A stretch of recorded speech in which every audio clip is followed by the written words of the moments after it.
اللہ تعالیٰ جب اپنے نیک بندوں کو اپنے پاس بلاتا ہے تو اس میں بھی اللہ کے دو طریقے ہیں۔ ایک تو اللہ تعالیٰ بعض لوگوں کو طبعی موت دیتے ہیں اور بعض لوگوں کو شہادت کے مرتبے پر فائز کرتے ہیں تاکہ ان کی فضیلت پر اور مہر لگ جائے۔ سیدنا علی رضی اللہ تعالیٰ عنہ کو جب دنیا سے اٹھانے کا وقت آیا تو اللہ نے آپ کے لیے شہادت جیسے مبارک عمل کا انتخاب کیا۔ فجر کی نماز کے لیے تشریف لے جا رہے تھے، ایک ناسبی بدبخت جو طاق میں بیٹھا ہوا تھا وہ بڑھتا ہے اور خنجر سے وار کر کے آپ کو شہید کر دیتا ہے، اور شہادت کے وقت جو آپ کی زبان مبارک سے کلمات نکلے، فزت ورب الکعبہ، کامیاب ہو گیا میں رب کعبہ کی قسم۔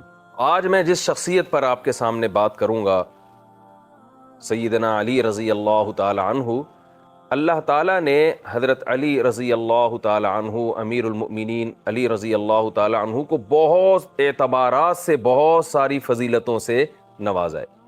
اللہ تعالیٰ نے اصحاب محمد صلی اللہ علیہ وسلم کو تمام پیغمبروں کے اصحاب پر فضیلت دی، اور پھر اصحاب محمد صلی اللہ علیہ وسلم میں بھی سارے اصحاب کا ایک جیسا مقام نہیں ہے، ان میں بھی اللہ نے فضیلت دی کہ قرآن مجید میں اللہ کا ارشاد ہے کہ تم میں وہ لوگ جنہوں نے مکہ فتح ہونے سے پہلے اسلام قبول کیا، مکہ فتح ہونے سے پہلے اللہ کی راہ میں مال خرچ کیا، تو جو لوگ فتح مکہ کے بعد مسلمان ہو رہے ہیں، مکہ فتح ہونے کے بعد اللہ کی راہ میں مال خرچ کر رہے ہیں، یہ بعد والے لوگ ان پہلے لوگوں کے کبھی بھی برابر نہیں ہو سکتے۔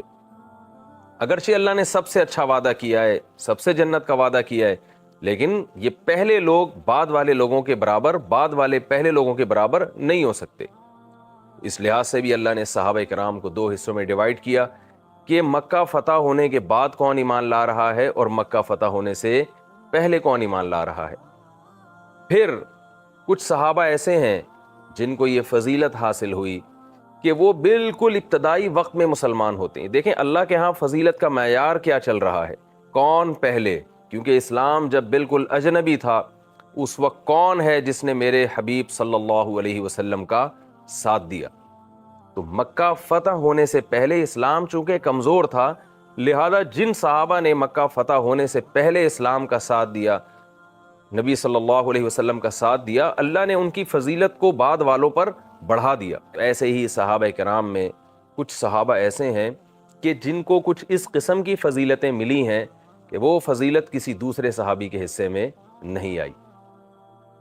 سیدنا علی رضی اللہ تعالی عنہ کے ساتھ بھی نبی صلی اللہ علیہ وسلم کے کچھ معاملات ایسے ہیں، کچھ خوشخبریاں، کچھ بشارتیں، کچھ فضائل ایسے ہیں جو کسی دوسرے صحابی کے حصے میں نہیں آئی۔ سب سے پہلی فضیلت میں نے آپ کے سامنے بھی بیان کی کہ اسلام اس چیز کو فوکس کر رہا ہے، قرآن اس چیز کو فوکس کر رہا ہے کہ پہلے ایمان لانے والا کون ہے۔ پوری امت کا اس مسئلے پر اجماع ہے کہ حضرت علی رضی اللہ تعالی عنہ نو عمر صحابہ میں سب سے پہلے وہ شخص ہیں جو اسلام قبول کیا، جنہوں نے نبی صلی اللہ علیہ وسلم نے جب مشرکین مکہ کو جمع کیا اور آپ صلی اللہ علیہ وسلم نے فرمایا قولوا لا الہ الا اللہ تفلحوا، اے لوگو لا الہ الا اللہ کہو تم سب کامیاب ہو جاؤ گے۔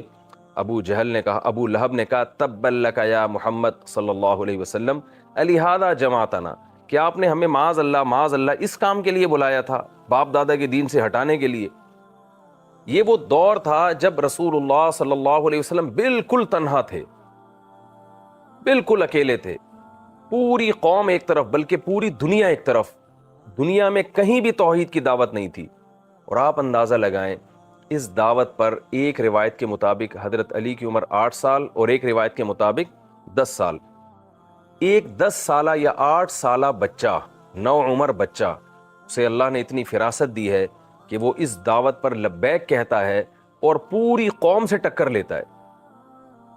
آپ اندازہ لگائیے کیا کسی نو عمر کی ایسی مینٹل اپروچ ہوتی ہے کہ پوری قوم کے خلاف وہ دعوت ان کی فطرت کو اپیل کرے۔ یہ حضرت علی رضی اللہ تعالی عنہ کی فضیلت ہے کہ آپ نے اس کم عمری کے باوجود نو عمر صحابہ میں سب سے پہلے آپ اسلام قبول کرنے والے ہیں۔ بہت بڑی فضیلت کی بات ہے۔ تو قرآن کی وہ آیت جس سے ہمیں پتہ چلتا ہے کہ وہ لوگ جو ہجرت سے پہلے ایمان لائے اور وہ لوگ جو ہجرت کے بعد ایمان لائے برابر نہیں ہو سکتے. تو برابری کا معیار، فضیلت کا معیار اللہ تعالیٰ نے اسلام کی پہل کو قرار دیا ہے. یہ پہل حضرت علی رضی اللہ تعالیٰ عنہ کے حصے میں آتی ہے. اس اعتبار سے، اس فضیلت کے اعتبار سے آپ کو باقی صحابہ پر بہت بڑی فضیلت حاصل ہے. اس کے بعد ہم دیکھتے ہیں کہ اتنی کم عمری میں آپ کی دین کے لیے قربانیاں کیا ہیں. ہجرت کا مشہور واقعہ ہے. رسول اللہ صلی اللہ علیہ وسلم مشرکین مکہ کے مصائب سے، مظالم سے تنگ آ کر مدینہ طیبہ کی طرف ہجرت فرماتے ہیں. کیسا اعتماد ہے اور حضرت علی رضی اللہ تعالی عنہ کا کیسا جگر ہے اور کیسی سمجھ ہے اس نوعمری میں کہ نبی صلی اللہ علیہ وسلم امین ہیں، صادق ہیں. آپ کو یہ خوف ہوتا ہے کہ اگر میں لوگوں کی امانتیں ان کے سپرد کیے بغیر ہجرت کر لیتا ہوں تو کل یہ مشرکین مکہ انگلیاں اٹھائیں گے کہ محمد صلی اللہ علیہ وسلم معاذ اللہ خائن نکلے. تو آپ حضرت علی رضی اللہ تعالی عنہ کو اس نوعمری میں ان کے اپنی امانتیں آپ کے سپرد کرتے ہیں اور اپنے بستر پہ لٹا دیتے ہیں. آپ ذرا تصور کیجئے کہ آج کسی کا ایسا جگرا ہے کہ جسے قتل ہونے کا ڈر ہو اور یہ بھی خوف ہو کہ مجھے مار دیا جائے گا، غلط فہمی کی بیس پہ مجھے قتل کر دیا جائے گا. تو کیا کوئی ایسا جگر ہے کسی کا، کوئی ایسی قربانی دینے کے لیے آج تیار ہوتا ہے؟ اور ایک طرف یہ بھی ہے کہ رسول اللہ صلی اللہ علیہ وسلم تو ہمیں چھوڑ کے جا رہے ہیں. کیسا ایمان ہے.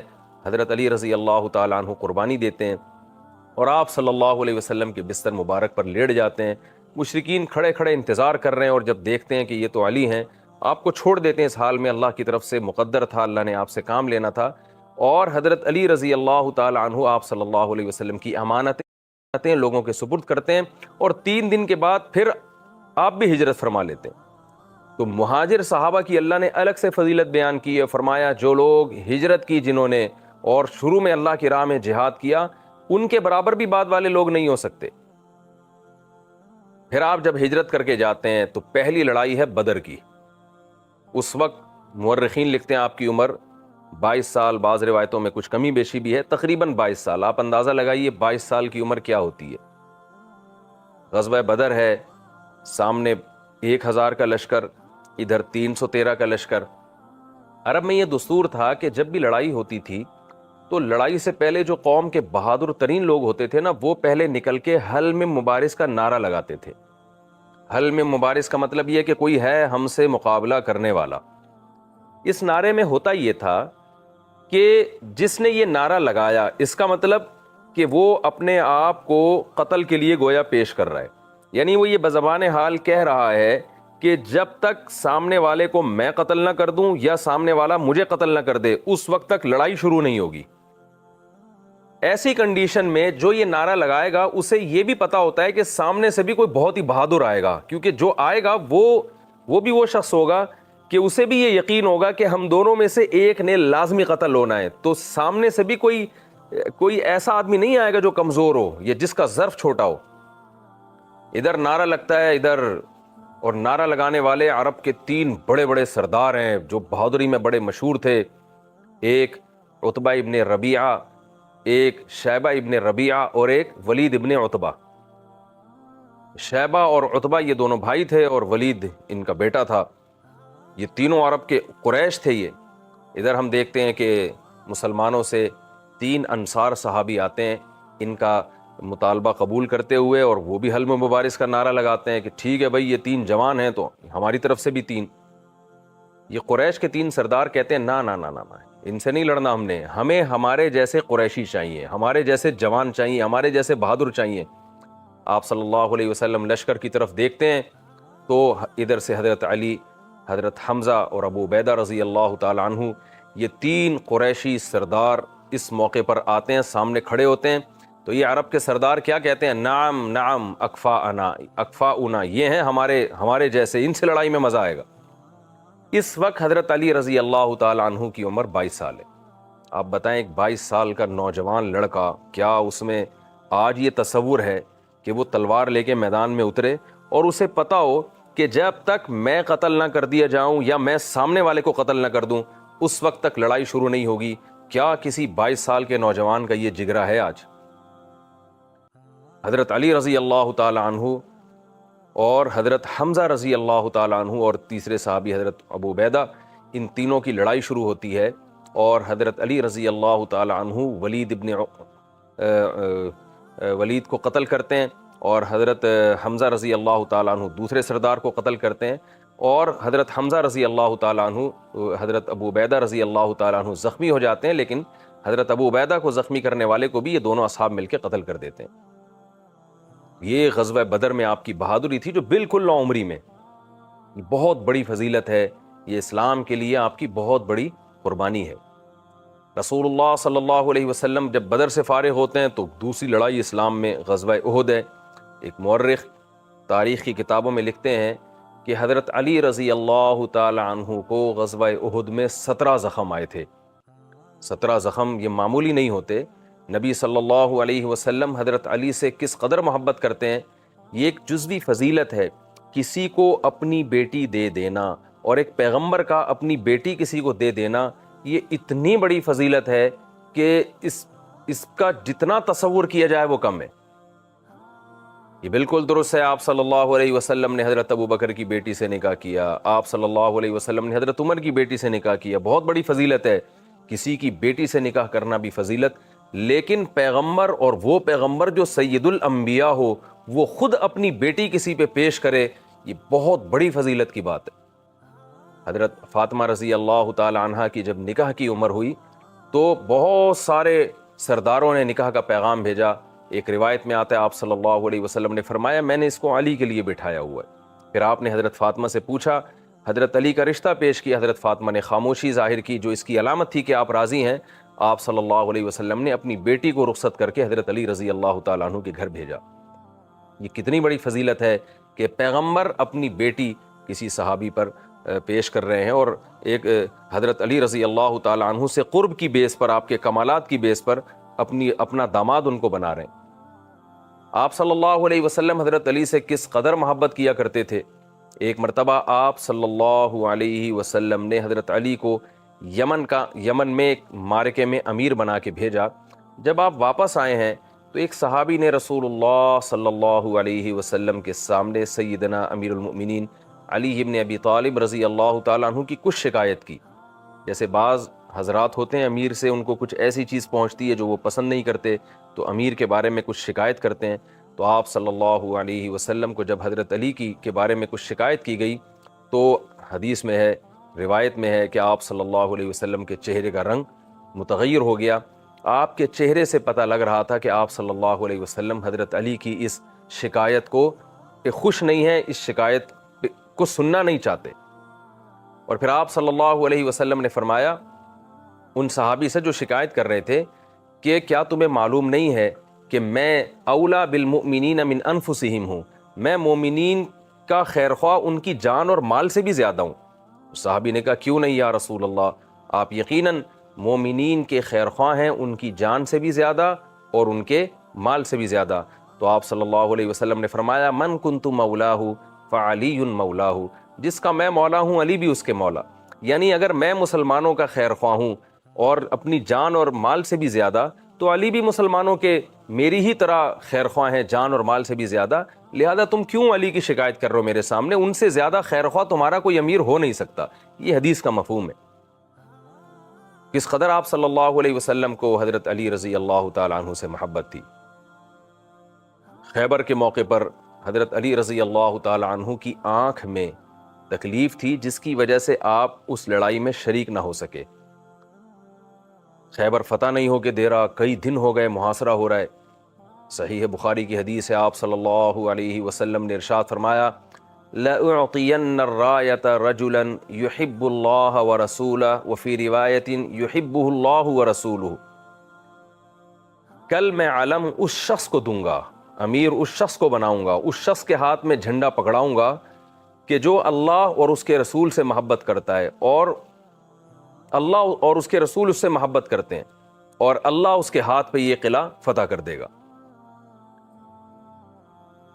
حضرت علی رضی اللہ تعالیٰ، اگلے دن حضرت علی کو بلایا گیا بہت سارے صحابہ کو یہ تمنا تھی کہ شاید ہمیں دیا جائے گا، شاید فلاں کو دیا جائے گا۔ آپ صلی اللہ علیہ وسلم نے امیر المؤمنین حضرت علی رضی اللہ تعالیٰ عنہ کو بلایا اور ان کے ہاتھ میں جھنڈا تھما دیا۔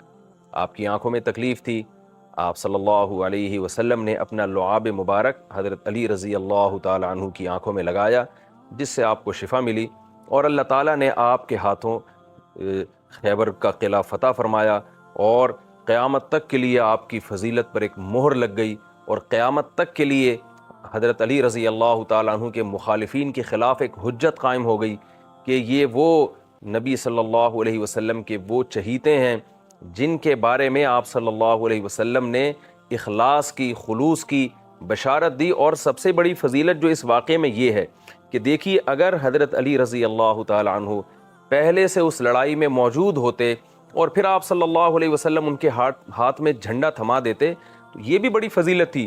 لیکن کمال کی بات یہ ہے کہ حضرت علی رضی اللہ تعالیٰ عنہ کو قدرت کی طرف سے مرض میں مبتلا کیا گیا اور جنگ سے غیر حاضر کیا گیا ایک شرعی عذر کی بیس پہ۔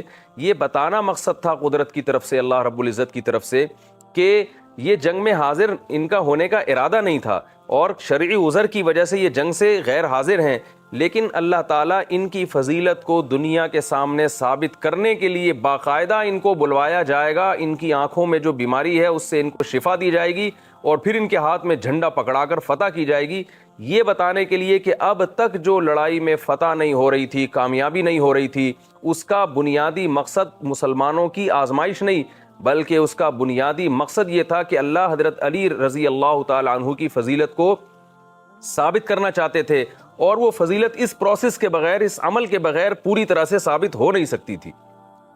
کس قدر فضیلت کی بات ہے۔